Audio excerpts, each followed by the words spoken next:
Good afternoon. This presentation will be about Erik Korshagehus's own weekend house in Rorvig, Denmark. It was built in 1960 for himself, his wife, and their children. The building itself is relatively unknown. Seeing as it spent the majority of its life as a private residence, photos are quite scarce. As such, I'd like to give thanks in advance to the photographers who are featured in this presentation: Teld Helmer Peterson, Stuart McIntyre, and Sear plus Sear. The photos capture the building at various times in its life as the architect continued to expand on the property in 1965 and 1986, and changes continued even after its sale in 1999. This presentation and the reconstructive drawings and renderings within are solely concerned with its original state as of 1960. With that, I'd like to give a brief outline of this presentation and lay out its goals a little bit. The presentation will break into three parts: the building as it was, the architect's idea and decisions, and some lessons and conclusions that we can take away from this. With that, I'll go ahead and begin part one, the building as it was. The building is situated off a dirt road on an old coastal bluff in rural northern Zealand. It's about an hour and a half away from Copenhagen, where the architect primarily lived and practiced. As the driver approaches, the landscape slowly falls towards the sea on the right, only slightly obscured by the tall reeds and grass. On the left, a dense forest occupies the horizon. Summerhouses situate themselves in their own individual clearings until eventually a dirt driveway continues its way up and reaches a stopping point.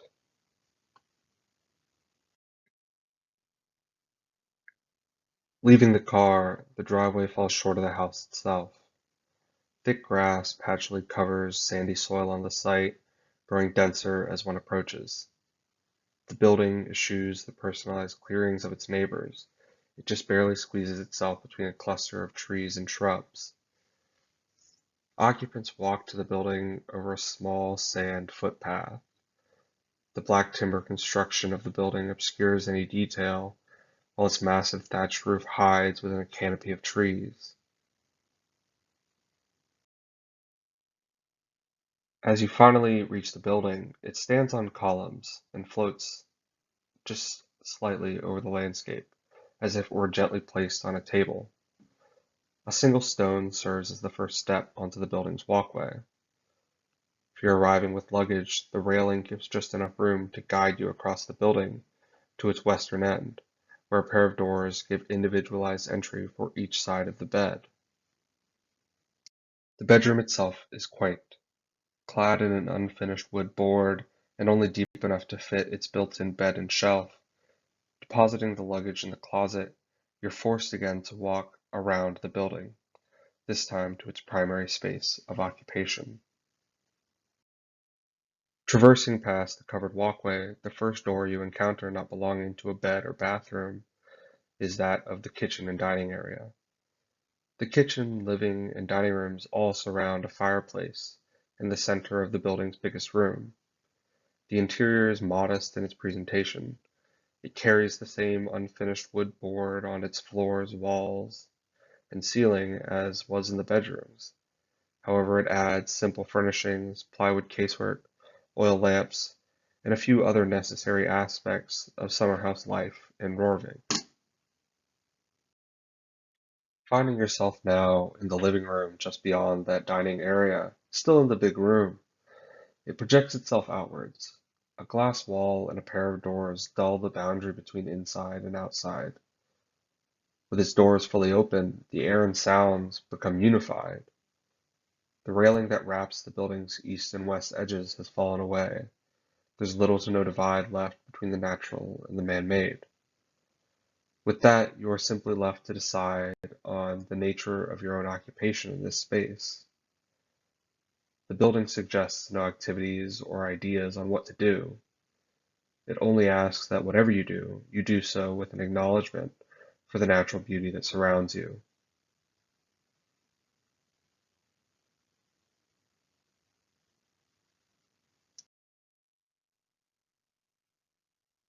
The building is quite simply constructed. At its most basic level, it's a wooden post and beam building with a thatched roof. On its exterior, the black paint over the wood and the storm doors that cover its glass obscure that warm, unfinished interior, and it appears as a monolithic mass. In the elevations, this strange appearance from afar is even more stark.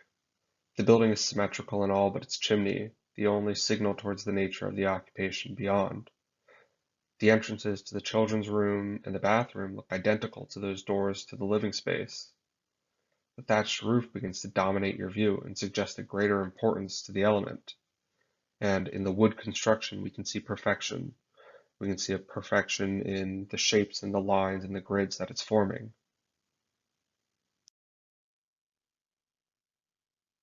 However, when we get closer, the building reveals itself to be much more nuanced, and in many ways, much messier. The perfectly drawn rectangular lumber that frames the building is now shown to be roughly hewn, full of imperfection. The floorboards and the cladding likewise show an economy in construction, as if to remind us all that yes, it was an architect that had to pay for this building. Getting closer, the pitch of the roof makes it fall and give way to the sky sooner than you would expect, and stepping onto the covered walkway, its scale disappears. The plan likewise displays an economy almost unacceptable to anybody but the architect himself. While the Danish summer houses at the time embraced an almost minimal primal way of living, Korshagehus pushed that idea to its fullest. Bedrooms are reduced to their absolute minimum size, determined only by the size of the bed and the door swings. The bathroom lacks any shower or bath, it's simply a water closet and sinks. Beyond the kitchen casework and the main bed's closet, all other storage is relegated to small rooms below the building, completely detached, tucked away in the grass along the hill. The walls are thin, more similar to what we would see in an interior partition wall now than anything made to face the weather. The building lacks any form of climate control. It relies entirely on its 180-degree door swings in hopes of cross-ventilating the space or having its fireplace to warm it up in the cold. Our east elevation makes an almost perfect mirror to its western twin, but it reveals its differences and reveals its detail ever so slightly in the space below that floor. The two ancillary rooms below are more visible, but they tuck themselves into the hillside. Shadows cast by the floor above allow them to almost disappear, and we can see the beginnings of these concrete caps that ever so slightly peek above the ground and roughly show how the building stands. The building is gentle in how it's placed on the landscape. The 12 columns that make their way down are roughly poured, not on distinguished plinths or perfectly geometrical squares, but simply utilitarian. There was a hole dug and it was filled in. The landscape is left as natural as it was found, an amalgamation of thin trees and tall grass that ebbs and flows with the various seasons. The dark-colored walls and massive roof depict a much different building than is actually occupied. The exterior walkway, the only circulation in the building, obscures the roof structure above with a cantilevered ceiling that mirrors the floor below. The roof shadow works alongside the black paint to bring focus outward to the natural surroundings as you traverse along, only really given reprieve to look inwards as the unfinished wood shines bright beyond the black. The railing falls off at the end and suggests an endpoint for each of the walkways, fully relegating what would be a sea-facing patio in any other building to a simple circulatory hallway. In section, we begin to see the thinness of the actual envelope of the building. This is where we can start to understand the type of space Korshagehus envisions for it. The roof, despite its impressive size and impact when viewing the building from the outside, is almost a red herring. The roof is a pragmatic response. It cares for the conditions of the site. The thatch material choice is simply a result of it being a local material and a technique proven by its craftsmen in its resistance to the snow and wind that threatens the building on the Baltic Sea. And in this decision to have that flat ceiling on the inside, to narrow his space where you primarily live, I think we can begin to exemplify the idea that Korshagin had for the building. And it's with this analysis and understanding of the roof and ceiling and their relationship that we can move to part two, the idea. It's undeniable that the first reaction of another architect when confronted with this massive timber-framed, thatched roof would be to reveal it from within. However, we must remind ourselves that the roof in this building is a pragmatic, functional choice. The ceiling reveals the true idea. The building is a place separated from nature that invites you to experience it whimsically, informally, and constantly. The main living space only has three true walls, the north and south, from which you enter, and the kitchen casework so minimally it falls away as background. The only remaining face of the room looks out, creating a clear frame with its open doors, the planes of the ceiling and the floor extending outwards, bringing your vision farther, beyond the wall, beyond the glass. It becomes the only place to sit, to read, to converse, to even really live in this building. In many ways, the building becomes a tent. It sits tepidly on the landscape, nestled in the trees. It has this single view out that you try to be as close to as possible, yet it does not frame a vista or even capture the sea breeze. It captures the cluster of trees and shrubs that it's nestled within. The building acts as a staging ground for the natural beauty of the area. Much like a campsite, it is not the destination, it's simply where you begin. In Plan, we see a direct translation of the idea into a way of living. Korshagin defines two modes of daily life in the space: the necessary and formally defined spaces as seen in the bedrooms and bathrooms, and the open and informally defined spaces as seen on the southern half of the building, pictured on the right in this video. The bedrooms are almost militantly strict in their intention, giving just barely enough room to host a built-in bed and door swing, while the bathroom likewise affords itself the minimum necessary privacy and even eschews a means of bathing, seeing as the building is simply meant as a weekend getaway. These spaces minimize room for additional programming and encourage the occupant to use them as little as possible, spending the rest of their time outdoors amongst nature or in the open southern half of the building as an observer to it. In the southern half, the built-in furniture largely falls away and allows for space to be open to user interpretation. I think the presence of multiple arrangements of furniture within the living room in the original set of photos only goes to further exemplify this idea, and its transient nature represents closer to a porch filled with outdoor furniture rather than a permanently installed space with heavy couches or heavy dining tables. While the plan exemplifies Korshagin's idealized way of weekend living, a direct translation of the idea into drawing, the way he details the building allows us to better understand the tools he uses to exemplify that.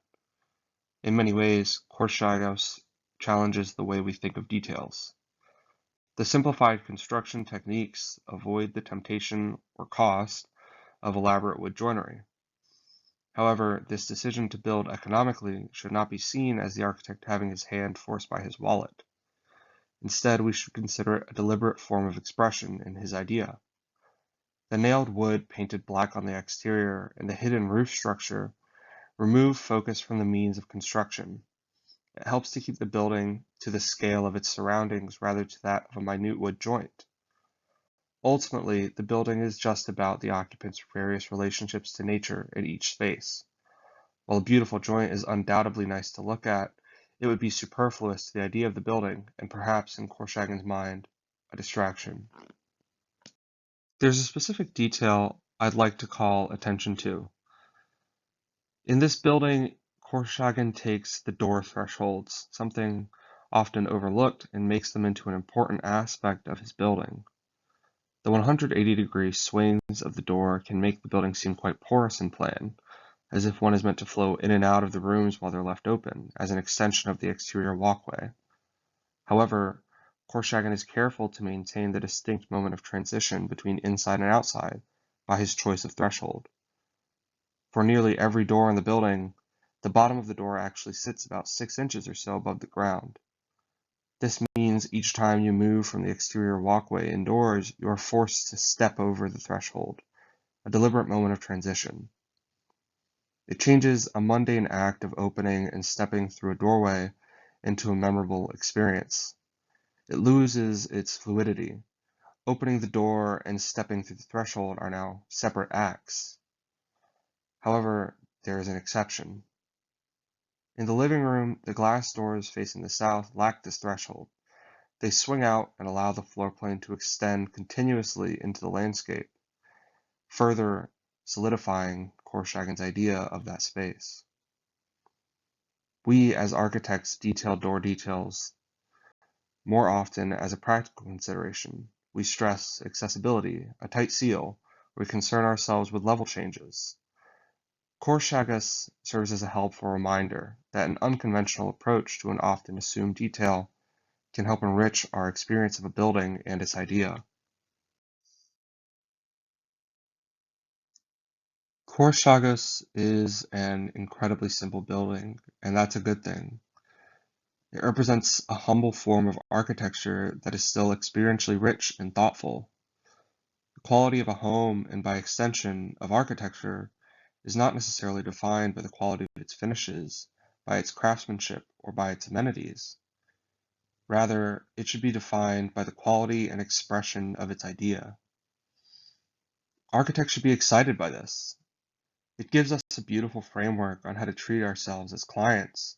It shows architecture's ability to design a way of life through just space and design decisions. In many ways, I think Eric Korshagin has given us a template. He's shown us that on our budgets and on our paper, we can create something beautiful out of very little. I think that's wonderful, and we should celebrate it. Thank you.